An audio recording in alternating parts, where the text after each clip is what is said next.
Welcome to the Jack Westin MCAT podcast with your host, Phil Hawkins. And Azaii Muñiz. All right, guys, this week is gonna be a little bit different. We actually had an email that actually started this whole conversation, but we just want to kind of start off with a little bit of a just trigger warning, maybe is the right way to phrase this. We are going to be, talking through MCAT stuff. We like to mix it up every once in a while. And today we're going to be talking a lot about mental health, and not mental health is we're going through psych vocab and all the psychological disorders, but more about psychological health in the process of becoming a physician, which is, we're going to share some personal stories. I know Azaii has some stories, which is why we, once again, we're starting this because we had somebody email in a question and we thought that this was important enough that we should talk about this on the podcast. We will kind of do at least one other one of these a little bit more in the future. But just wanted to start off with that blanket warning, just letting people know that this episode's going to be a little bit different. So hopefully no one's grumpy or upset, but this is actually really important stuff. And I'm really excited to talk about it because I think it's probably going to be the theme of today, is that we don't talk about this stuff enough.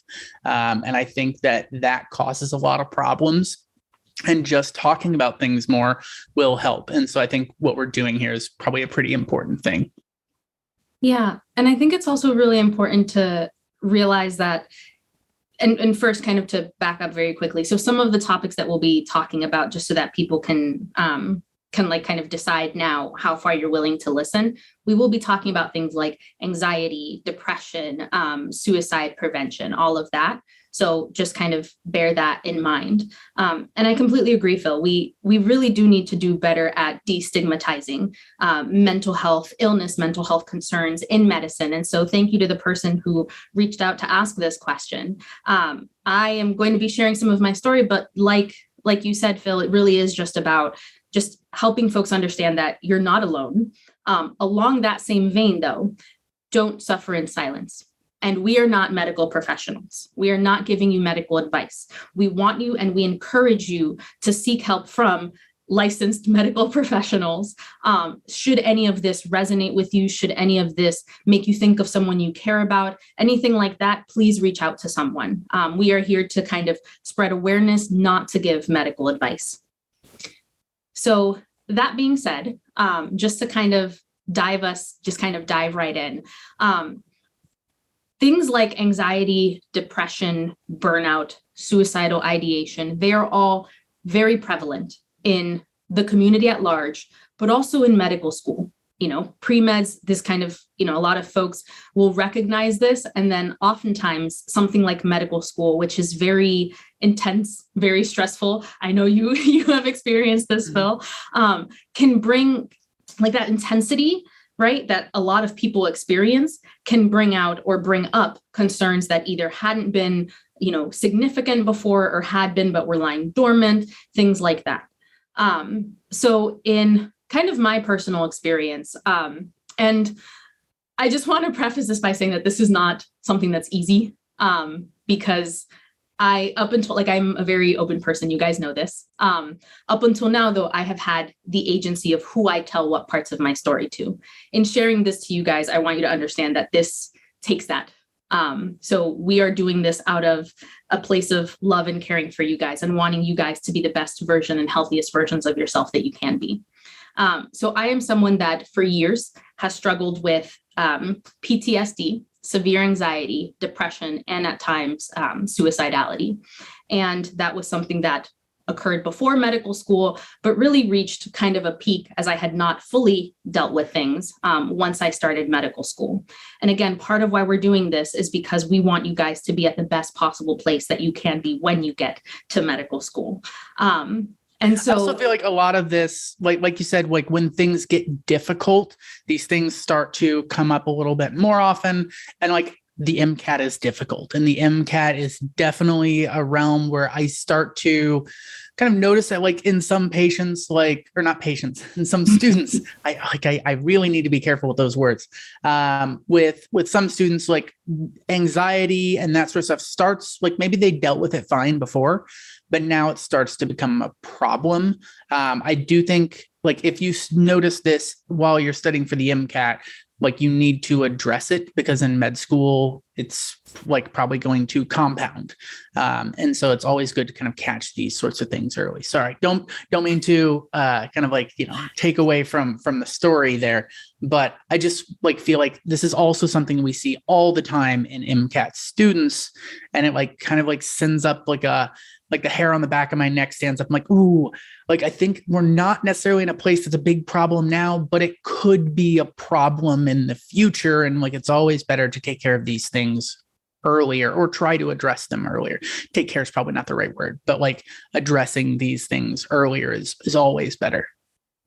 And the reality is that I've had students in the past where, like you said, they don't recognize it as a big problem. And then even something like test day, which just is a whole new level of stress, of intensity, can trigger something or can cause a lot of distress.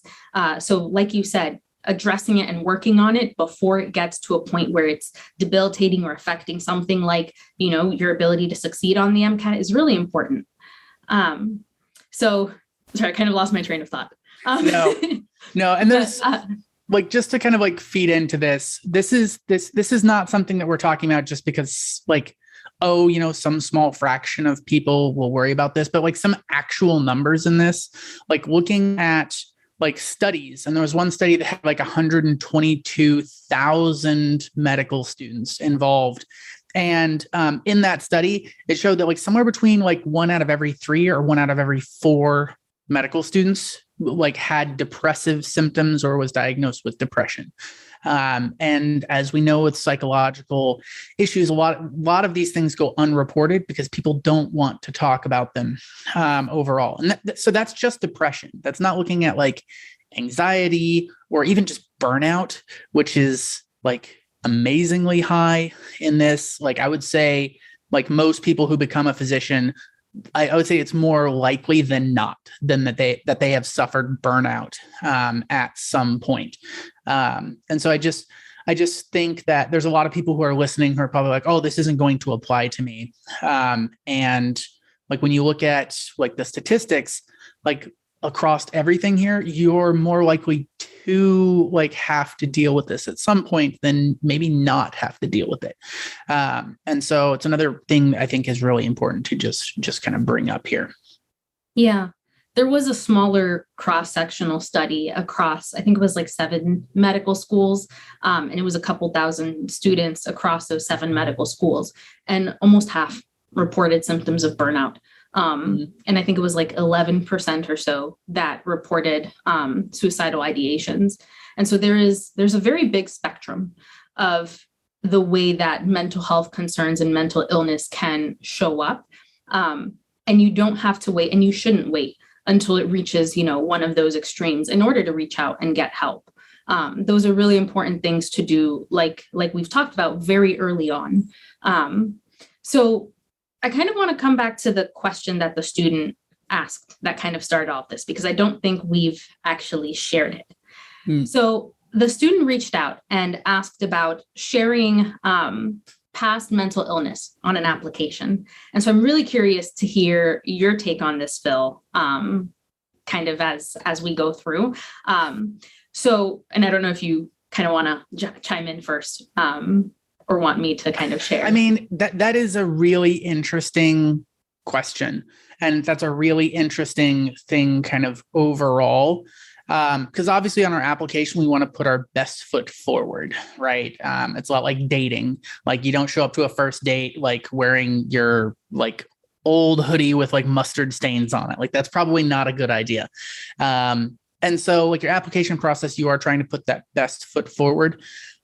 But on the other hand, like, med schools want to know who you are. And I actually think that in some cases, showing that like I have had struggles and I'm addressing them, I think that shows a level of maturity that I think a lot of med school professionals would, at least for me, I would kind of admire that. And because as we've kind of like talked about, a lot of this stuff, people don't talk about these things. And I think that that is a problem. It's also why we are doing this episode, is because we think, like, for the good of humanity, you should talk about these things. Now, that being said, like, it's just like a tricky scenario. I think that there are definitely some pros to doing it, but obviously there are cons. And so I find myself a little bit torn. And I feel like for me personally, I'd probably do it on like a case by case basis. I don't know if I'd want to say like blanket, like always do or never do, or something like that, because it is a little bit of a messy, tricky thing.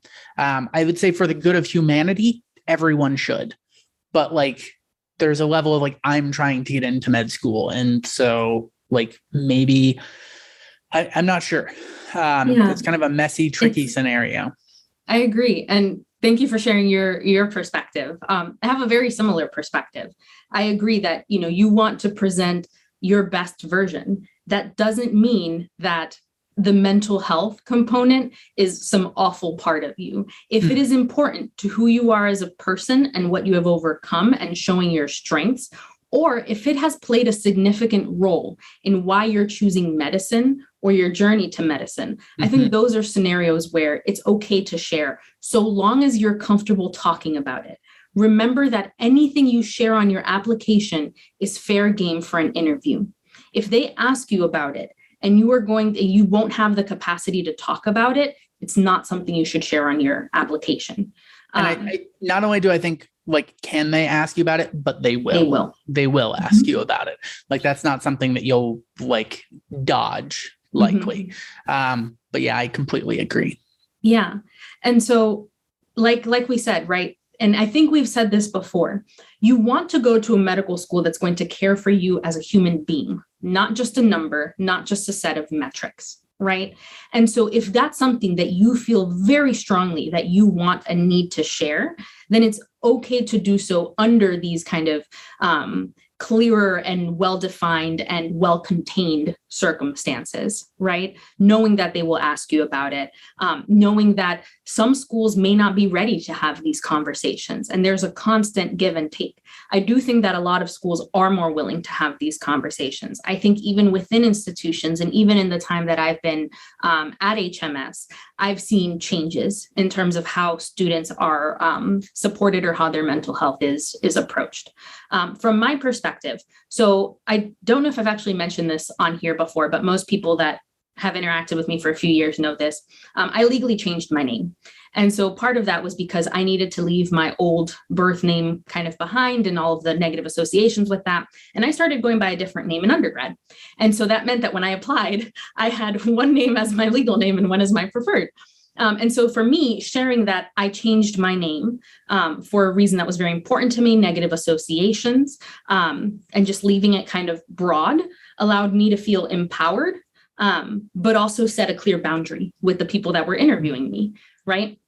This is what you should call me. And this is some general background that gives them the permission to ask more if they want to. Again, it's really up to them, because they have, once you put that out there, they have control of what they want to do with that information and their interaction with you. But for me, that was something that I included in all of my secondaries of, get to know me. In my case, that was something that was very obvious. And so it kind of needed to be addressed a little bit. But I like that strategy of, like, when talking about it, keeping it a little bit vague, because if you did get a question about it, you could kind of like hold that line of like, there's some negative associations with that name from my past. I'm not super comfortable talking about it in this particular environment. And like I think there are ways to move past that, to not hide it, but not like, that doesn't mean that you have to go into every little nitty gritty detail. And I think that is like, once again, that shows a level of maturity of like, I can talk about this like at a level, but I get to choose how much I want to talk about that. And like, once again, I think that's a fairly mature stance to have, and I think is a good idea. Yeah. And you kind of took something from my head. So be careful with the detail that you go into, not just in terms of applications, but just in sharing your story with other people, for your sake and for the other person's sake. And so when you're deciding, is this something that should even be on my application? Keep that in mind. If you say, okay, maybe this is something that it plays a very big role in my life, or kind of why I chose to go into medicine. Maybe someone in your family, right, had very intense psychiatric illness, and that's why you chose to go into medicine, or you yourself, or anything like that. Be cautious with how much detail you share, and only do so until you are comfortable and that just kind of you can have a conversation with another person on the street about. Otherwise, that's probably going too far. Just to kind of like mimic, or like re-go through some of the stuff we've talked about before. But I think it's really important to talk about these things early. I can promise you, if you decide that like, okay, I'm okay addressing it at this level, and then if the very first time you're talking about it is in a med school interview, that's going to be super hard. Like even if you think you're going to be perfectly fine, like I can promise you the first time you talk about some things, and there's some like things from my past that like surprise me, that like, oh, the first time I talked about this was when I was in my 30s. And all of a sudden, even though that happened when I was like 10, like, why am I like not in control of my emotions? And so that's another reason that I think, like, honestly, just like therapy and having someone to talk to beforehand, I would definitely do that just as like a real, like, actionable thing. If you're going to put something like that on your personal statement and in your application, you want to talk to some people before you do that, or before you go to the interview, because if they do ask you about it, you want to make sure that you can talk about it. And that can sometimes be a whole lot harder than people realize. Yeah. And that's really important, because I think another area where not even just diagnoses, but also just having to talk through things with a therapist has a lot of stigma associated with it. And it's interesting because when I left med school, just because I got sick the first year, one of my preceptors, one of the doctors that I worked with, told me some of the strongest doctors I know have been through the most. And I've also had, people that I work with joke, like, every doctor needs a therapist. They're not entirely joking, Yeah. And so there's strength in knowing when to ask for help. And so, that's not always the case. That's not always what's shown when people are growing up, or, and just like from a cultural aspect. And so we, as, other human beings, who are concerned about your well-being, give you permission to ask for help, give you permission to go reach out, to people, find, a therapist, find a psychiatrist to work with, whether or not something like this makes it onto your application or not. It's still important to have these conversations. I think kind of tied with that. So, we talked a little bit about application. What about when you're actually in the process of either studying for the MCAT or starting medical school, both of which are incredibly stressful times, right? What would be the kind of positive and not positive, but what would be kind of the potential risks of not looking for help, right? Like you wanted to say something. No, go ahead. Sorry. So it's really easy, like you were saying, Phil, to kind of say, okay, I'm fine. I only have some mild anxiety, right? I just get stressed. So I'm studying for the MCAT, or I'm starting medical school, and it's fine, right? What happens as test day gets closer? What happens as the workload in medical school gets heavier, right? Our ability to cope, our ability to understand and process information and study and learn gets worn down, right? And our ability to do these things is jeopardized. And so it's really important. That's why we're stressing this, to kind of get that help early on. Once it gets to the point where, it's kind of full blown, let's say someone is in significant, major depression, or they, are suicidal, right? Or something like that. It takes a lot more intensive work, a lot more time, a lot more resources, a lot more energy, emotional and physical, to kind of get back to feeling like themselves. And so this is where that early intervention is so important. That doesn't mean that if you are at a point where you are listening to us and you are 100, like you just know you're burnt out, you know that you're depressed, you're having panic attacks, you're having suicidal thoughts, that doesn't mean that you can't get help.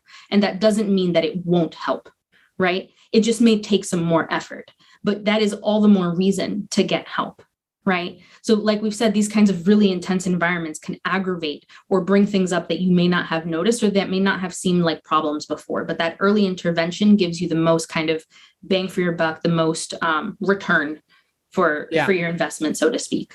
Yeah, I think that's not just for mental health stuff. And like you see this all the time where like, oh, someone's like, oh, I was having issues, but like I could still function and get around. And so then all of a sudden, like someone's got a hernia that's like way insanely like severe, or like somebody's got a growth on their shoulder, their back, and they're like, oh, it's fine. It's not messing with anything. And then all of a sudden, oh, you have like stage 4 melanoma. It's all over your body. And like, if you had like, in those cases, going earlier is better. I think psychological stuff is also a good idea. And so I just kind of want to throw this out there. Like you said, that there's this real thing that like going and talking to somebody whenever you start to feel just like, oh, I'm a little bit overwhelmed, right? Or I'm struggling.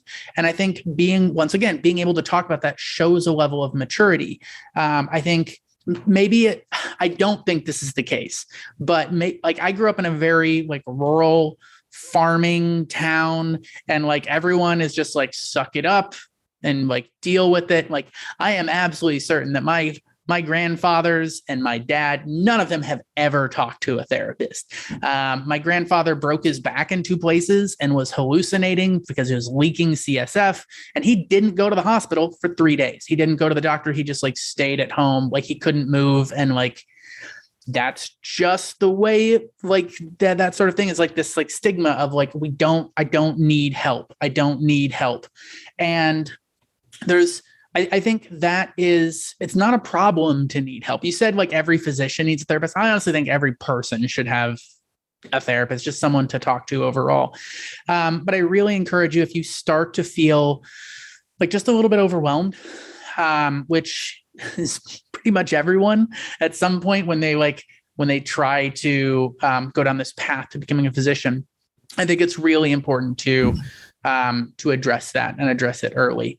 I know we're kind of like, I'm kind of rehammering that same information, but it's so critical and it's so important that I think like it's worth reiterating. Don't wait until things are terrible and awful, because if that happens like in med school or as you're studying for the MCAT, like when things are just like a little bit tricky and like I'm dealing with some anxiety and some stress, if you talk to someone early, you can still be productive in terms of like studying and doing things and like that sort of stuff while still working on that, like trying to fix the little like smaller things.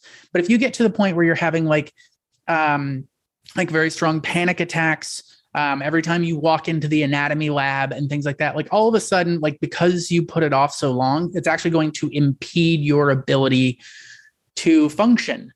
And like losing that, like I hate to, this is probably going to make things worse in terms of anxiety, but losing that in med school is like, that just makes the anxiety stuff so much worse. That makes like the burden so much worse. Is like I'm having issues that are like making me like making it harder for me to function. And that makes like even bigger issues. And that like makes things even more like compounds in this very like exponential way, versus like addressing with things early. And like before that exponential like thing kind of takes off, you can kind of like pull it back down when it starts to slant up just a little bit.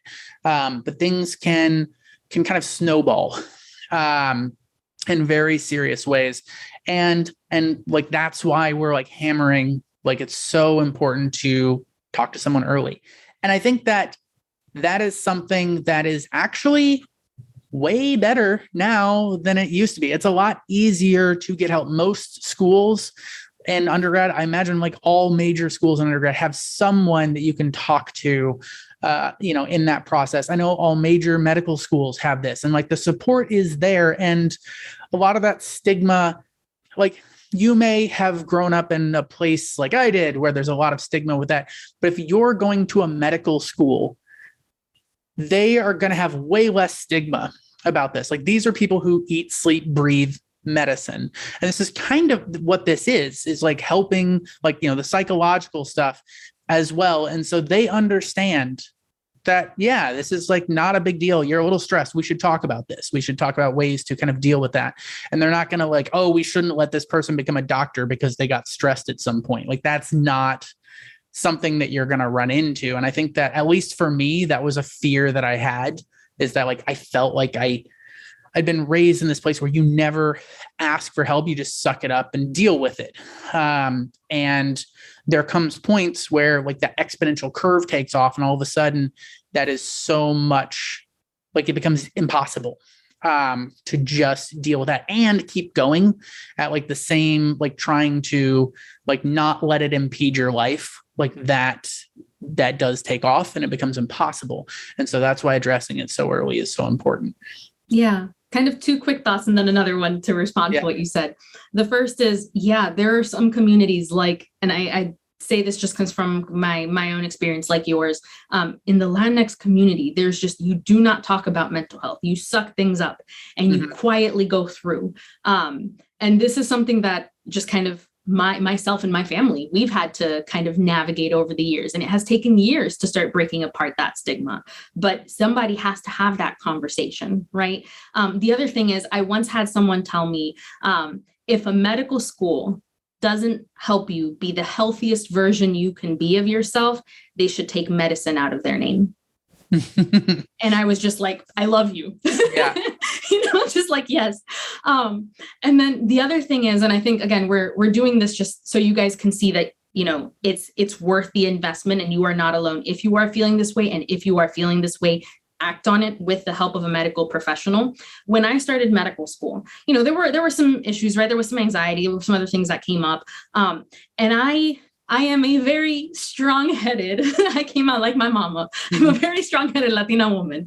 And so I was like, I'm fine. They're like, do you need to take some time off? I'm fine. I can do this. I will talk to someone when I need to.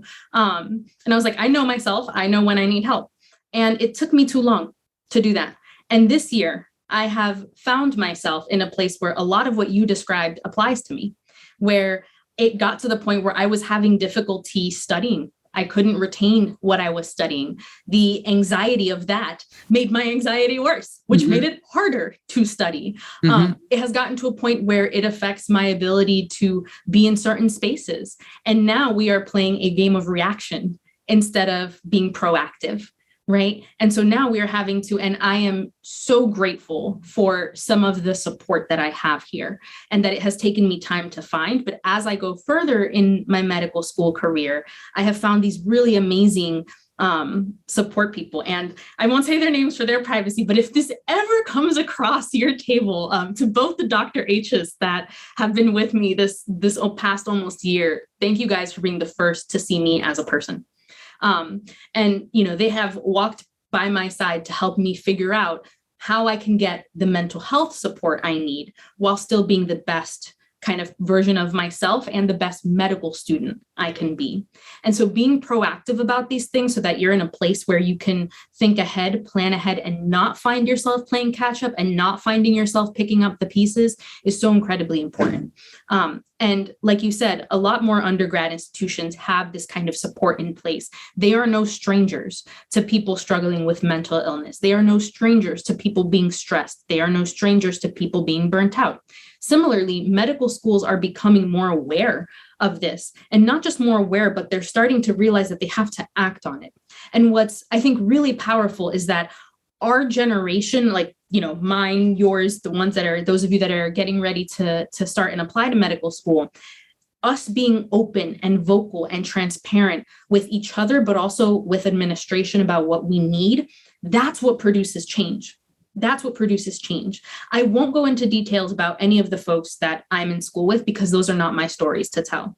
But I can tell you that a good number of them, I know many, many, many people who have struggled with mental illness while in medical school. I also know that there have been times where we have had to bring things up to administration because they're not perfect. No administration, no person, no group is perfect. And they have responded in the best way that they know how and based off of our feedback in order to support us, right? So it won't always be perfect. People's response won't always be perfect, but your willingness to be open and request the help you need is what makes it easier for you moving forward and also for the people around you.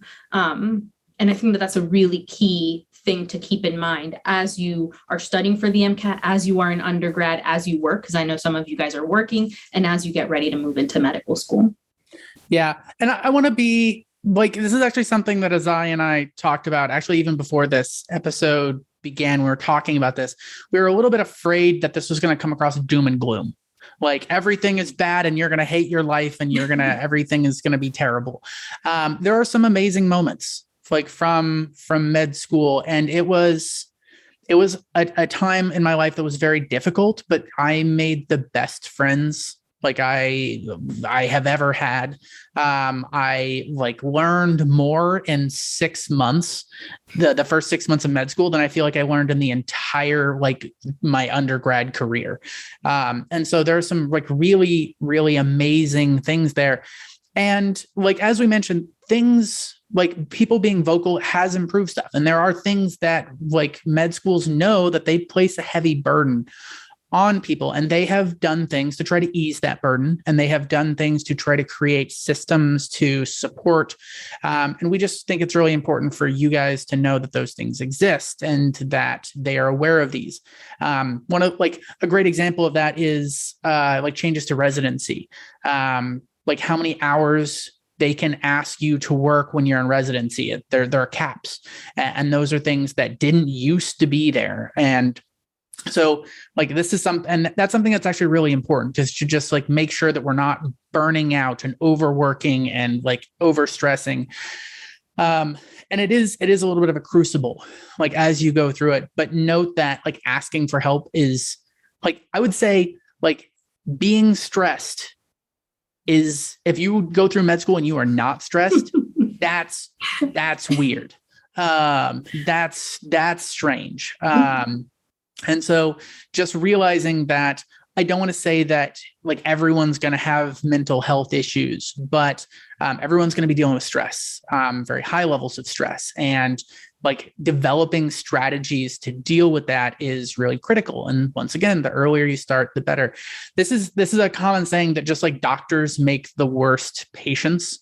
And that is absolutely like, I believe that, but I think that is even worse when it comes to mental health, because physicians, we want to be in the position where we are taking care of other people.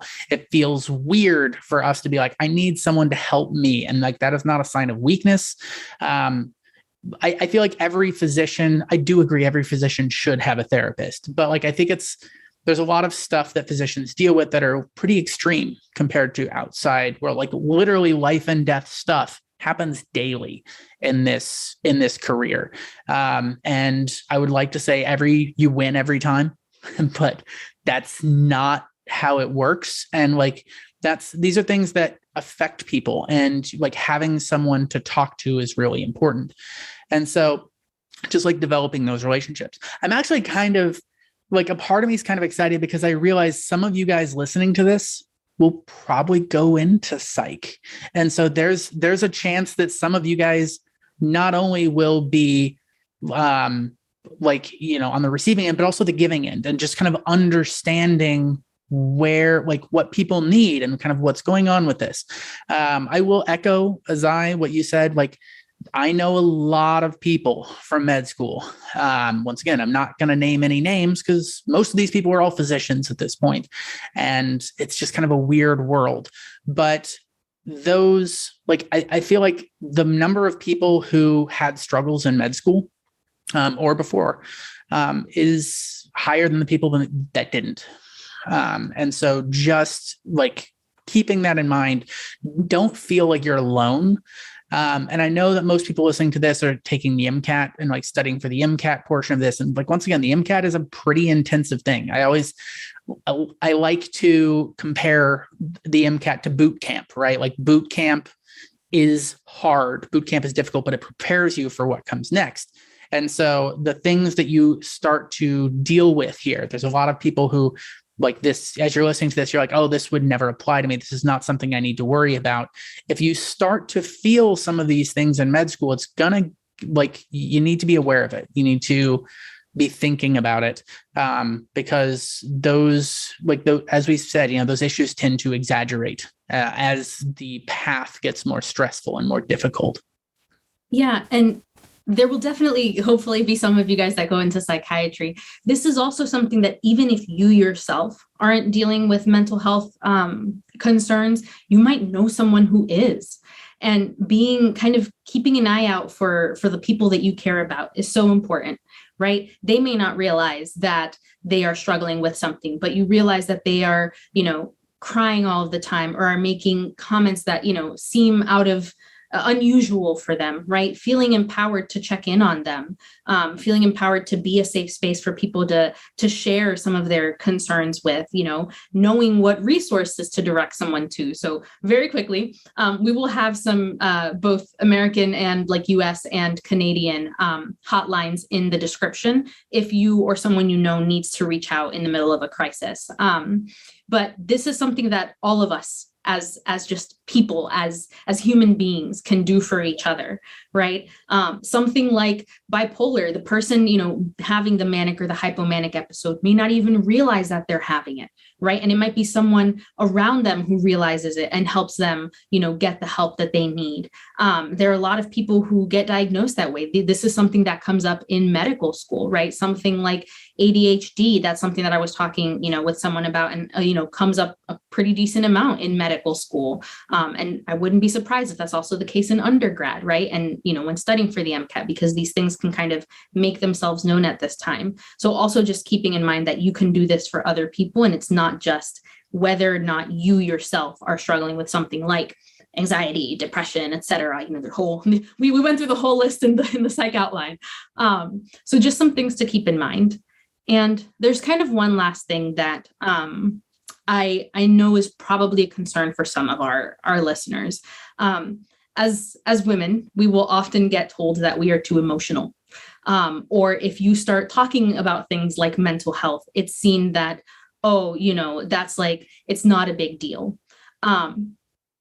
It is, right? That does not just apply to women. It also applies to people of, across the spectrum, because everyone should feel empowered to reach out for help.